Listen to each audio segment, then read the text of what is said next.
What's up, everybody? We're Side After Dark out of Brooklyn, New York. I'm Dan Berg. I'm Sifa Graffiti. If you don't know, all of our reactions are chosen by our patrons over on our Patreon, so go check it out. You can support us and get involved in our content decisions for as little as $1 a month. This song, Tokyo Dream by ALLAN HOLDSWORTH, was suggested to us by our patron Julian. Shout out to you. We appreciate you. Definitely looking forward to checking this out. Make sure to thumbs up if you enjoy the video.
That was sick.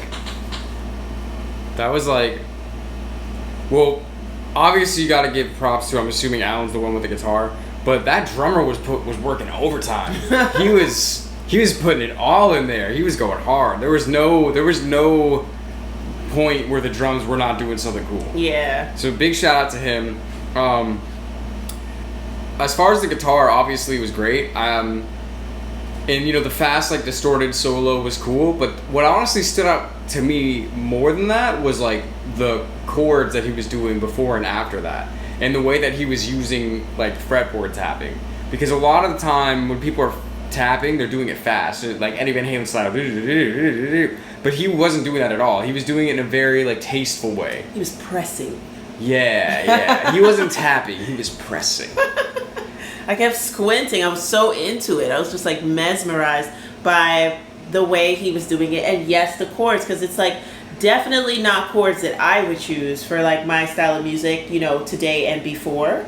Like, but like they were so interesting because they flowed well, and you trusted the musicians. Like, you trust that they know what they're doing. They're not just like, Yeah, they look like they know what they're doing. Yeah, they're not like, oh, this sounds cool, let's try this to be different. Like, it's not that. They just, like, they have a vast amount of information, and they're, like, they're going with this style. Yeah. Like, and I was into it. Yeah, it's really cool, because something I've always thought about in guitars, like, because in piano, you can play chords with one hand and melody with another hand, and I've always thought in my guitar playing, I'm like, how would I be able to do that with a guitar? And the only thing that I ever thought of was to hold a chord and then be like tapping, kind of like exactly like what he was doing. So I'm like, this is definitely like a style worth pursuing. Oh yeah. You know what I mean? Yeah. Because I haven't, like, I've thought of it like in concept, but I haven't really put like the time in to like practice that technique. But seeing this, I'm kind of like, okay, like this is where this can lead to, and I really like that. Yeah. So big shout out to Allan. Big shout out to everyone on Patreon. We appreciate you. You're making this happen. Shout out to everyone on YouTube. We're S.A.D After Dark. Definitely check out our music if you haven't already. And we'll see you soon.